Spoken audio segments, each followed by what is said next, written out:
Historically, South Africa is a partner of the PLO in the struggle. They trained together in Moscow, in Russia. They were training together. South Africa is now standing with the ally of the PLO, which is the historical ally. I don't think Cyril Ramaphosa and his government has thought this thing through. We should be the one that the Palestinians come to, the Israelis come to, and we say, let's sit around the corner and let's work for this two-state. But I want to commend Elon because he's done a fantastic. He doesn't need this. You know, he's abused by you people every day. He's found more things than anybody could find. I think he's got the credibility to do it. I know he does. And it's his group of people. You know, they started off with 12. I call them 12 geniuses. They started off with 12, and they went to 20 and 25, and now they're up to almost 100. People are joining to help them because there's a massive fraud that's taken place. Like America, Israel is not subject to the jurisdiction of the ICC and does not accept the court's authority. Israel commends President Trump and his administration for restoring his executive order against the ICC. I mean, South Africa has adopted quite a number of progressive positions which have not been welcomed by certain people across the world, including the United States of America. I mean, our position, correct position, by the way, our correct position on the Palestinian question has unsettled many people. And as you know, the Americans are good friends of Benjamin Netanyahu, the Prime Minister of Israel, and to some extent the Israel people who are aligned with him in terms of the war that is taking place in Gaza. We knew right from the beginning that when you take a firm position like that, you take the matter to the International Court of Justice and you lead a campaign as we've done. And importantly, we must oppose the colonization of Gaza by the USA. Justice and freedom for Palestine.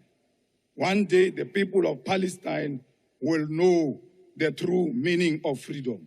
Mr. President, we are not being attacked by Trump administration because you did anything wrong. They are attacking us because of our stand on Israel. They are attacking us because of the action the government has taken to ICJ. And we are saying to you, do not be misled by people who are saying you are under siege because of expropriation, which is meaningless. The ICC, and for moving quickly to sanction ICC officials. The Secretary and I discussed working together to formulate a common strategy to deal with the threat of lawfare and neutralize this threat once and for all.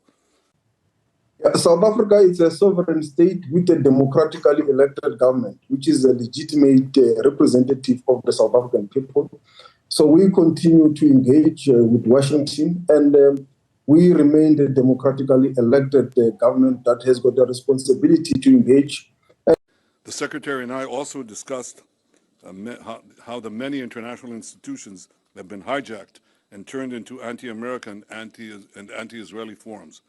We see that in the UN General Assembly, in the UN Human Rights Commission, where anti-Americanism is rampant, and more resolutions are passed about Israel than the rest of the world combined. And we see it especially in the lawfare that is being waged against America and Israel at the ICC, the ICJ, and elsewhere. The ICC has outrageously libeled Israel and issued arrest warrants based on utter lies.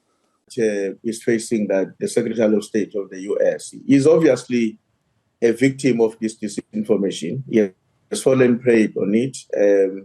And we think that even if he doesn't attend any of the meetings that are going to take place in the near future, with time, because of the correctness of the position we've adopted on this Expropriation Act, we are quite convinced that he and others like him will come to realize that what they adopted as a position, a posture and an attitude towards South Africa was ill-informed.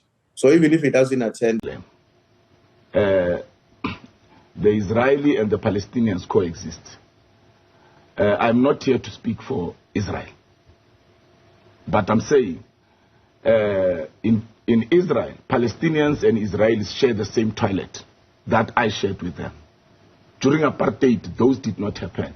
During apartheid, there were no black people in parliament. During apartheid, we were treated differently. So saying Israel is an apartheid state is an insult to us.